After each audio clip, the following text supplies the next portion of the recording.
And Tesla CEO Elon Musk kicked off the company's first quarter earnings call with a monetary heads-up, or depending on the mindset of the investor, a warning. Tesla's capital expenditures will skyrocket to $25 billion in 2026, and far outpacing its previous annual spend as it races to stay ahead of the competition and transitions to an AI and robotics company, according to its first quarter earnings report. That figure, and which covers what Tesla plans to spend on physical assets outside of its day-to-day operating expenditures, is 3 times higher than its annual capex budget in previous years. For comparison, Tesla's annual capital expenditures were $8.5 billion in 2025, $11.3 billion in 2024, and $8.9 billion in 2020. And Bluesky isn't the only company leaning into AI to help build custom feeds, it seems. Amid a slate of recent product releases, X this week announced the launch of Grok-powered custom timelines, which let you dive into one of over 75 specific topics through curated feeds that can be pinned to your home tab. The company touted the feature as one of the biggest changes to the app to date, and saying it uses Grok's AI to not only build these custom timelines, but also personalize them for individual users. And Elon Musk said Wednesday that millions of Tesla owners will need hardware upgrades to run a future version of its full self-driving software that doesn't require human supervision. After he and Tesla spent years promising that wouldn't be the case, the admission could open the company up to legal challenges from customers who bought Teslas on the belief that the cars were just one software update away from being able to drive themselves. And at Google Cloud Next this week, the tech giant announced a bevy of new updates to Workspace, its subscription-based productivity suite aimed at professionals. As you might expect, the updates are heavy on AI, integrating new automation tools into various workflows, everything from drafting emails to organizing Google Sheets. Overall, the changes are clearly designed to give office workers a leg up in their pursuit of less busy work. Here's some of what is new. Ryan Roslansky stepped down as LinkedIn's CEO on Wednesday after 6 years running the world's largest professional network. Dan Shapiro, the company's COO, takes over immediately. Roslansky's tenure deserves attention. And he joined LinkedIn in 2009. He was one of Jeff Weiner's first hires and spent more than a decade working through nearly every corner of the business before taking the top job in June 2020 and at the height of pandemic-era labor market chaos. Microsoft acquired LinkedIn in 2016. And Tesla saw an uptick in revenue and profit year over year, figures buoyed by an increase in automotive revenue and other services, including subscriptions to its full self-driving advanced driver assistance system, which reached 1.28 million. Tesla shares rose 4% in after-hours trading, following the release of its first quarter earnings report, driven by its free cash flow and increases in revenue and profit on a year-over-year basis. And earlier this month, NASA's Artemis II mission sent 4 astronauts to orbit the moon and used new laser communications systems to beam dramatic images back to Earth. One of the receivers, though, wasn't hosted by the US Space Agency. A low-cost terminal built by the companies Observable Space and Quantum Opus and operated by the Australian National University pulled down data broadcast from a spacecraft at the moon at a rate of 260 megabits per second. Google Cloud on Wednesday announced that its 8th generation of custom-built AI chips, or tensor processing units, TPUs, will be split in 2. One chip, named the TPU-8T, will be geared for model training, and another, the TPU-8I, is aimed at inference. Inference is the ongoing usage of models, aka what happens after users submit prompts. And some of the most consequential companies in tech history didn't launch with a splashy fundraising announcement. They started with a pitch. Dropbox demoed to a room of skeptics, and Cloudflare took the stage before most people understood what edge networking meant. Discord was a scrappy game developer called Hammer and Chisel. Mint, Trello, Forethought, N26. All of them passed through the same crucible. And TechCrunch startup Battlefield. That's not a coincidence. Battlefield isn't just a competition, it's a launch pad, and the numbers back it up. More than 1,700 companies have competed on the Battlefield stage together, and they've raised $32 billion in total funding and generated over 250 exits, including acquisitions by Microsoft, Google, Yahoo, Salesforce, Twitter, Uber, and Amazon. And the startup Battlefield network runs so deep that alumni have even acquired each other. Dropbox acquired fellow startup Battlefield alum DocSend in 2021. For thousands of founders, and it's become a defining milestone, not just a pitch competition, but the moment the world started paying attention. And Apple released a software update on Wednesday for iPhones and iPads, fixing a bug that allowed law enforcement to extract messages that had been deleted or disappeared automatically from messaging apps. This was because notifications that displayed the message's content were also cached on the device for up to a month. In a security notice on its website, Apple said that the bug meant notifications marked for deletion could be unexpectedly retained on the device. And the French government agency that handles the issuing and management of citizens' identity documents, including national IDs, passports, and immigration documents, confirmed Wednesday that it experienced a data breach. In an announcement, and the Agence Nationale des Titres Sécurisés said the data stolen in the breach could include full names, dates and places of birth, mailing and email addresses, and phone numbers on an undisclosed number of citizens. And Ant said the investigation to determine how the breach happened and its impact is ongoing, and people whose data was affected are being notified.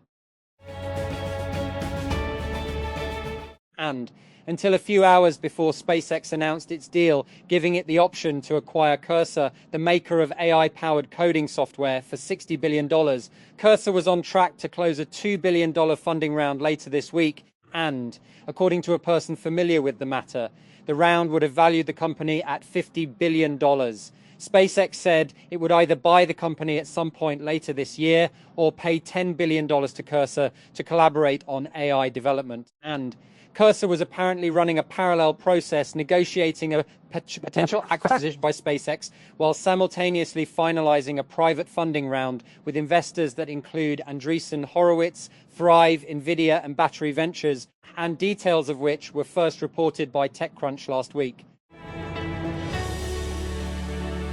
That Iran's parliament speaker and ex-brigadier general of the Islamic Revolutionary Guard Corps, IRGC, Mohammad Bagher Ghalibaf, on Wednesday issued a strongly worded statement that any potential ceasefire will be possible if the US lifts its maritime blockade at Hormuz and all the Zionist warmongering across all fronts ceases to exist. That, in a post on X, formerly Twitter, Ghalibaf said a complete ceasefire would only be meaningful if it is not violated by continued restrictions on maritime trade and the hostage-taking of the world's economy.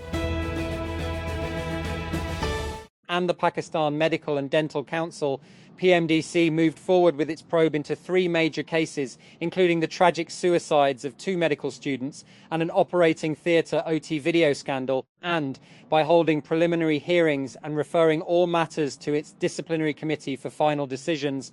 According to a PMDC statement, and the preliminary hearings were conducted to ensure a fair and informed assessment before initiating formal disciplinary proceedings. Relevant stakeholders, including representatives from the institutions involved, and were invited to present their accounts and help establish a clear factual record. And a global surge in large-scale battery projects is set to reshape power systems in 2026, with installations planned across regions including Texas, Inner Mongolia, and New South Wales. Falling costs, rising electricity demand, and geopolitical tensions are driving rapid growth, positioning battery storage as a key part of the future energy mix. That the Punjab government has included several villages in Rawalpindi division in the Model Village project to improve basic infrastructure in rural areas.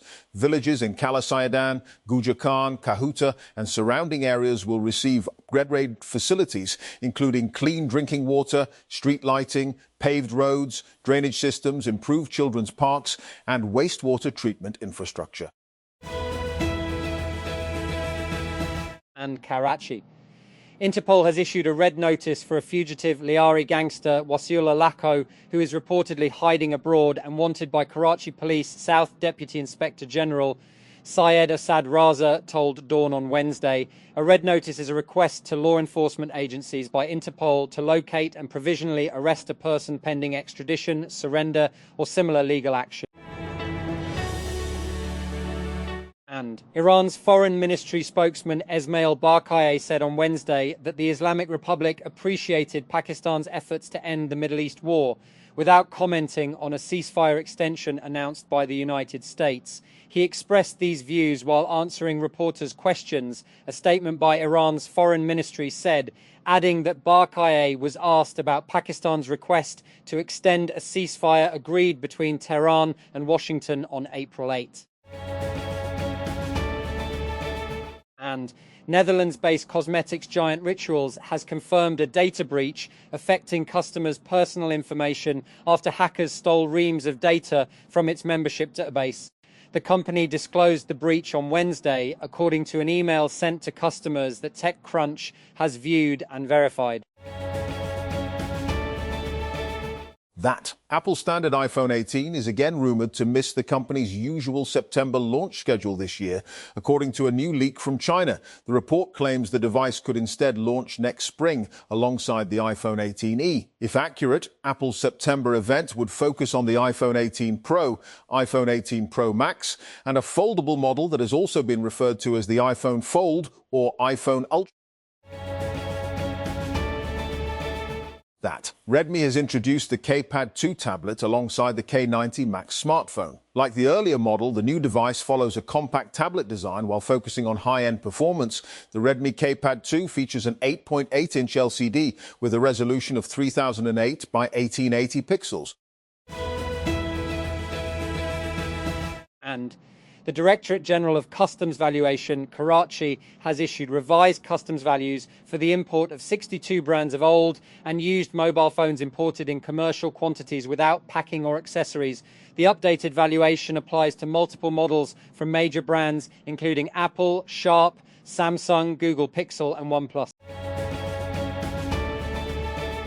That FIFA World Cup 2026 is approaching with only 50 days left until the final kickoff. With football's biggest showdown going to kickoff, the association has reopened ticket sales for all 104 matches. That Labyrinth broke away from Euphoria ahead of season 3 after his music had become a trademark of the show, and he finally revealed what reasons caused him to take the big measure and call the showrunners out on Instagram.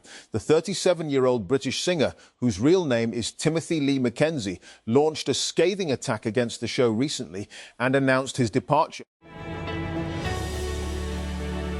And the British monarch has received surprise honour for his lifelong commitment to the environment on Earth Day, days before his highly anticipated visit to the US. King Charles III has been rewarded a green-blue Peter badge for his decades-long dedication to environmental conservation and sustainability efforts. And Victoria Beckham opened up about how she and husband David Beckham lean on each other as they face challenges in the public eye. During an April 21 appearance on Today with Jenna and Chanel, the fashion designer reflected on the couple's resilience after a year marked by headlines about their strained relationship with eldest son Brooklyn Beckham. And Democratic Party Senate hopeful from Maine Graham Plattner has floated the idea to impeach sitting Supreme Court judges and the President of the United States, US Donald Trump, in an interview with NBC News. And Plattner has urged the Democratic Party to take a more aggressive approach against Trump and outlined his plan to remove the 2 conservative judges from the Supreme Court, impeach Trump and shut down the White House, and use subpoena against every high-profile person currently working for the government. And OpenAI has partnered with Infosys to integrate its artificial intelligence tools, including coding assistant Codex, into the Indian IT giant's Topaz AI platform. Infosys said the integration will be used to help its clients modernize software development, automate workflows, and deploy AI systems at scale. initially focusing software engineering, legacy modernization, and DevOps. And ARK Invest Venture Fund has made its first ever lead investment in an early stage startup called Lucra, firm founder Kathy Woods told TechCrunch. We feel pretty excited about it, Woods, pictured above, said in the recent interview regarding the investment in the startup. That SWE Northern Gas Pipelines Limited, PSX SNGP, has issued an official clarification after the Lahore High Court delivered a favourable ruling in a long-running cost equalisation adjustment (CEA) tax case. That, assuring investors that the verdict carries no financial consequences for the company. The clarification came after media reports highlighted the court decision, that prompting the company to explain that the dispute stemmed from an old tax claim related to CEA payments previously made to SWE Southern Gas Company Limited.